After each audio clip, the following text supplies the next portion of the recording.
Kabatay aviary. Galing yun. Ito, oh. Ganito kalaki din yung normal.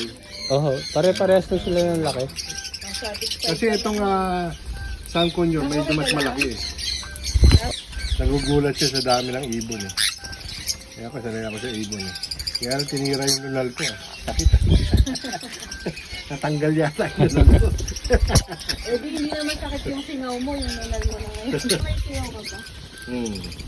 Gusto ko patuka yung singaw ko para matanggal eh. Ayan. Sabay. Ayan. Mga dito.